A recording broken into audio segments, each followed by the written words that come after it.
behind the ball, giving myself a little no rep, but that's okay. It happens. Blame it on nothing but me. So we'll load up the Friday fitness files on Saturday.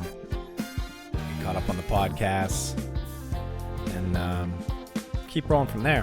I'm still thinking about that question somebody sent me a while ago, like if I have to repeat on some maybe annual, semi-annual basis, 5 workouts that I think would be really good to test the fitness, what would they be? And still thinking about those. I think I'm going to confine them to, I think I've said this, the CrossFit benchmarks, and then maybe things like open and regional workouts. I don't know, stuff that you could like actually replicate in your gym or in your garage gym without being absolutely ridiculous. Even though I think some of like the really long distance stuff is kind of essential in some places. But I was chatting with somebody recently about like, hey, what would you want to hear on the Friday fitness files? And one of the things they said was just sort of just like some of the basics of coaching and how I view that. So I do feel like this is something that's been talked about a lot, but I don't know. They're, all the cliches about going back to the basics and hammering them down and knowing the basics. It's important. Obviously, if it was the advice is that simple advice is still floating around. It's advice we all miss. And that was actually somebody a while ago asked on Instagram, what is something I still have to remind myself as a coach on a regular basis? And I've been coaching CrossFit for, I don't know, since 2008. So for a long time. Maybe a hair before that, but didn't really know I was coaching CrossFit. But, kind of involved with coaching fitness since then. And I think one of the things that I still need to remind myself is that just because something's worked well in the past doesn't mean it's going to work in the future. That's one lesson. And still prep your warm-ups and just refreshers of the basics. That stuff is always really valuable. And the other one that I feel like really stands out to me and the trap that I fall into, especially with movements, like feel like I'm pretty good at coaching most movements related to CrossFit to kind of any skill level, but I sort of have a couple things that are very routine, like progressions or skills or drills or cues. And they kind of work pretty well, like 95% of the time. And, there's some resting on the laurels that happens there. So that's definitely a long-term one that I think is really important. I think it's kind of like a little bit of, it oscillates. Like you start off and you think you know everything and you don't. And then you hit this really good groove of like constantly learning and refining and analyzing. And then you fall back into that bad habit of like, hey, this thing works like really well most of the time. And it's easy to become complacent there. So some things though, for new coaches and kind of where does it all start? And what's cool about this and what I've liked is things like the CrossFit Level 2 course. Other people that I've seen come into coaching CrossFit and talking to them about their backgrounds and what they do. There's so many commonalities between foundation skills, skill building, applying a skill or a craft or a trade. There's so many commonalities there between becoming successful at them. And one of those is really the foundations. And when it comes to fitness in general, there's lots and lots and lots and lots of stuff out there.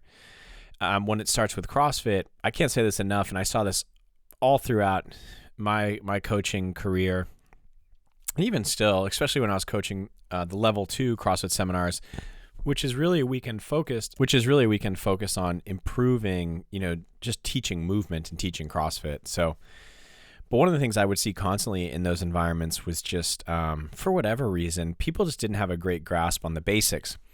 And this is something we would rail at a lot and say a lot is like master the basics. But I think maybe not terribly exciting question, but to give some insight to it is like, what are the basics?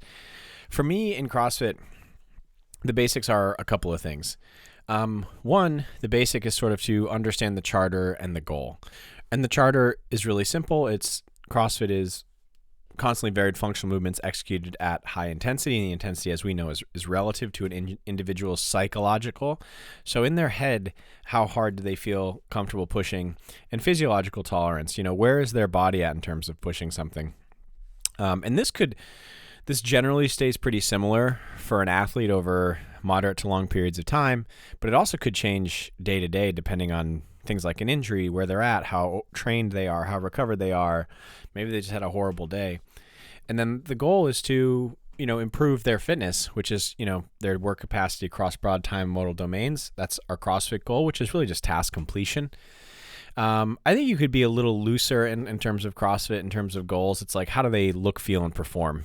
And those aren't things that you could objectively measure this, but for the most part, it's like I'm checking in with athletes, hey, do you like how you look? Do you like how you feel? Do you like how you perform?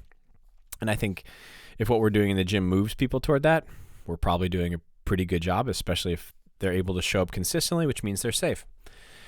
So, going back to kind of the chart of the variance and the movements, looking for functional movements, moving heavy load, long distance, relatively quickly, multiple joint, large ranges of motion, that kind of stuff. You guys know the drill. And then, we're changing those movements and the movement structures and the rep schemes and the loadings that we do on a regular basis. And when it comes to intensity, kind of like I said earlier, I think as a new coach, one of the simplest ways to frame intensity is like, hey, what is my intensity? It's that when you're in a workout for time, for example, your intensity can be as simple as you're doing this thing a little bit faster than if you were not doing it for any time goal at all. Like if you were just to come into the gym like we used to for 2 hours and make your way through it and stop for water breaks and protein shake breaks and hang out and chat at the front desk breaks, intensity is like go faster than that. That's a really loose way to define it, but I think as a new coach, it's too easy to get wrapped into the concept that like you have to make every athlete move as fast as humanly possible and lift as heavy as humanly possible. And it can be something as touchy-feely as, does it look like they're trying hard? And that's a great place to start as a coach. Because one of the things you have to remember, especially when you're, if you're a new coach and you are mixing in with new athletes or even intermediate or advanced athletes, but when you're a new coach, you have to have a group in front of you that you're able to assess and engage with and direct and cue and correct. So if all you're focused on is putting the pedal to the metal, it'll be hard for you to do that because you're a new coach. Just as it is harder for athletes to maintain quality movement or have a specific purpose in a workout, if all we focus on is intensity, it's harder to coach them, just as it is harder for them to adhere to movement mechanics and goals and workouts. So I think that's one of the big things to start with. Is just understand those foundational pieces. What's our goal? What's our charter? The next basic piece that I've always seen coaches, and even to this day, like there's stuff that kind of makes it, sifts out of my brain, but I see this happen a lot, is, and we say this a lot, and it probably is really annoying, but when we say basics, it's like CrossFit in the level 1 teaches 9 foundational movements. We teach an air squat, we teach a front squat, we teach an overhead squat, we teach a shoulder press, a push jerk, and then we teach a deadlift, a sumo deadlift, high pull, and a medicine ball clean. On top of that, in the level 1, we go over a couple of more things. We go over progressions for the muscle up, the pull up, the thruster, and the snatch. And so that comes out to 13 movements. And I think something that is really important is, 1, you should know all the points of performance to do those movements well. So if an athlete adheres to all the points of performance, and they do that movement and adhere to points of performance, that movement will be executed well. The next thing you should know is like, what are the most likely faults? What are the most common faults? Now, this doesn't change. The most common faults don't really change over time, but athletes will present you some crazy stuff. You will see some things that kind of fall outside of the norm in the common faults. But for the most part, even though movements can have multiple faults, they have some really common ones. And I think one of the reasons it's really important just to like know these things, 13 movements, their points of performance, their common faults, is if you can commit those to memory, it just makes your entire assessment, cueing, correcting process in class, it makes everything easier. Because one of the biggest pitfalls I see with new coaches is that they're always trying to do too much or take in too much information and fix too many things. And also, if they're not familiar with the foundational points of performance, the common faults, they're sort of just sporadically, looking for things. I always the analogy I always liked was like when you have a puppy and the puppy goes into a new room for the first time, they're just like running over to different things. They don't even get to a thing. They're like, "Ooh, trash can, what's that?" They run to the trash can and they're halfway there, but then they see something shiny and they're like, "Oh, that's a mirror. I'm going to go run over there and bark at the mirror." Like they're just kind of haphazardly running around the room. And that happens to you as a coach if you are not very well aware of what are the points of performance, what are the most common faults you're going to see. So I think when we talk about basics, those are some of the pieces there. The other thing I think that I see a lot of coaches forget about is that everything is always easier to do with really low intensity. So especially as a coach and as an athlete. So for example, teaching something like a snatch or a deadlift or a front squat, it's easier for me to identify and typically fix things if the athlete is using little to no loading at all. This is a little bit harder to do with gymnastics movements because in order to unload them, you need to use things like leg assistance or band assistance. But there are also correlates of movements that can help us identify some problems that are going to show up. So for example, if somebody has a hard time performing a push-up, they're probably going to have a really hard time doing a handstand push-up. So there's that. But that's when we say basics, that's kind of where I'm starting with and what I'm thinking about. I think the next big thing where I see trainers, if you go to a restaurant, and sometimes I really like this. I don't always like it, but especially when I'm going out to dinner with a lot of people who care about their fitness, because they're always changing shit on the menu. They're like, "Oh, I'll have the triple bacon cheeseburger, but no cheese, and then take away the bacon, take one of the patties. I want you to add some of this, and can I do the pesto on the side?" It drives me bonkers. It takes forever to order. Like, just eat this one cheeseburger. We're out having a great time. Suck it up. But I'm not going to yuck their yum.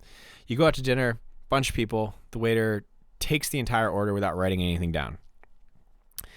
I have seen this go wrong more times than I have ever seen it go right. Hats off to the waiters and waitresses who can pull this off and do it consistently, especially with large groups. It's like a ton to keep in your head. You're reciting the specials that you've committed to memory. In most cases, I'd rather you not do that. Write it down and get it right. Because that's what I care most about when I go to a restaurant. And same thing with coaching. I see so many coaches like try to commit everything to memory way too damn soon. And you can set out little milestones for yourself, little tests.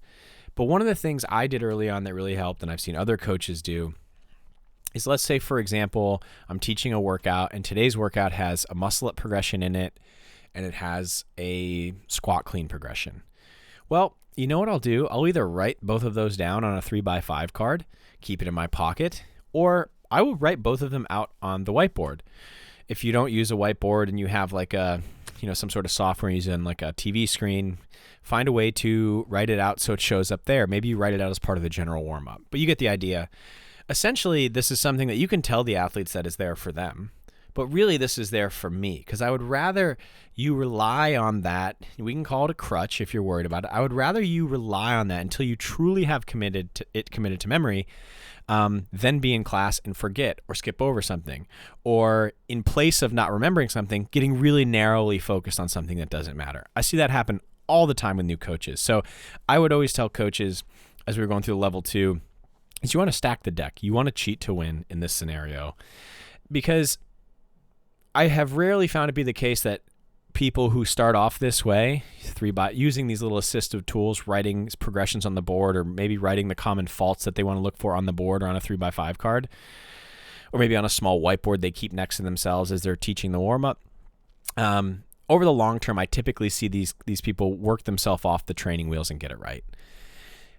Coaches who don't rely on these tools early on, it's a lot harder for them to go back and relearn and rebuild some of these skills and start committing this stuff to memory. They have a harder time doing it. So that's a really important one. I don't see anyone do that enough. And when I think about, and I try to explain this to new coaches too, not to overwhelm them, but to really understand, like, there are so many things that are really straightforward and simple about coaching. For example, like the common faults or points of performance, like, it's a simple set of rules and things to watch out for. The 60-minute class, that's already set, that kind of stuff. the faults that you're going to see when it comes to an air squat, you're going to see a lot of the same faults across the room. You see some deviations of what each that fault looks like. Maybe sometimes it's knees that cave in a lot versus a little bit. But for the most part, like when you do a workout, you're going to see very similar fault sets across your athletes. You'll see exceptions, of course, but that's not what we're talking about. And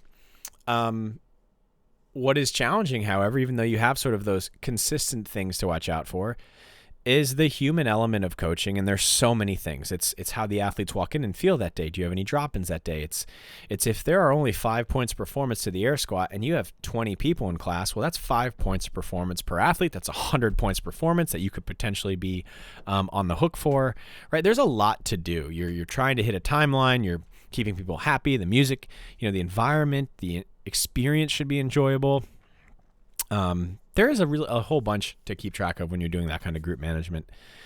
So if you're having a hard time remembering, like, what's the second step of the push jerk progression, or what's the common fault I should start prioritizing in the deadlift, man, it just makes everything else even worse.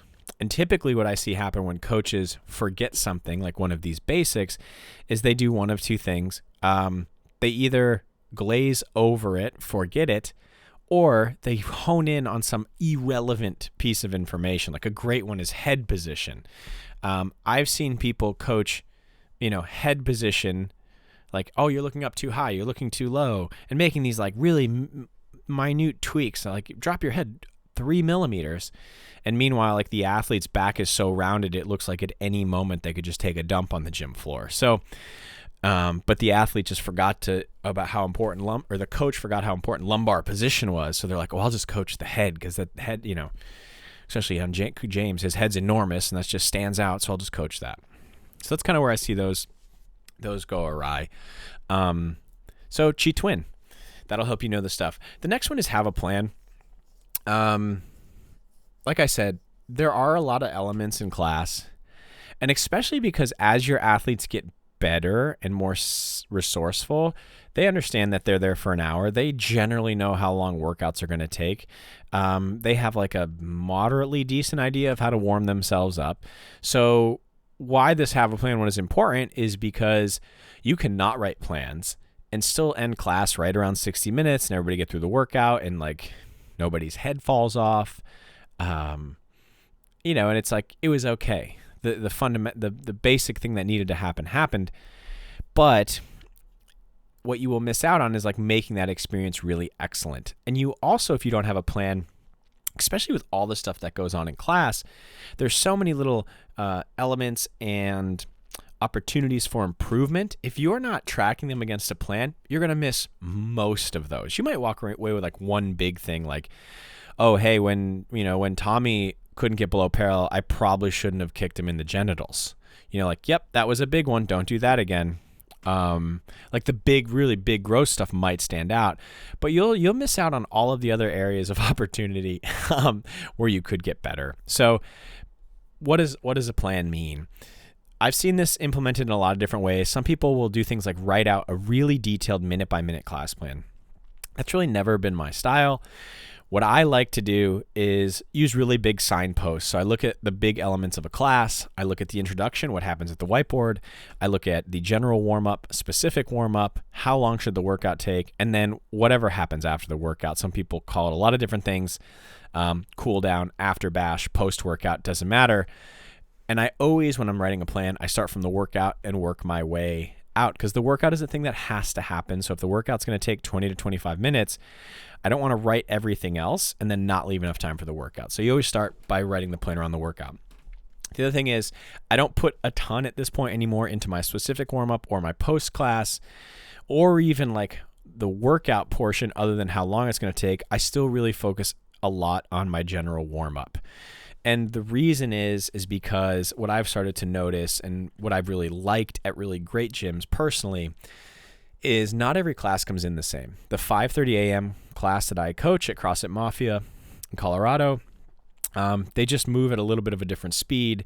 Their attention I would say their attention accounts, their attention resources are different than the 6:30 class. And I do change those warm-ups pretty frequently. So if I have a plan already set out for the general warm-up, I can adapt that plan really quickly to make sure the warm-up is best fit for either of those classes. So when it comes to having a plan, you can be really detailed, you can be moderately detailed, but when you write out that plan, you kind of should have goals at each section of your plan, again, just so you can look back at and figure out, what did I do well, where do I need to improve, and how to improve.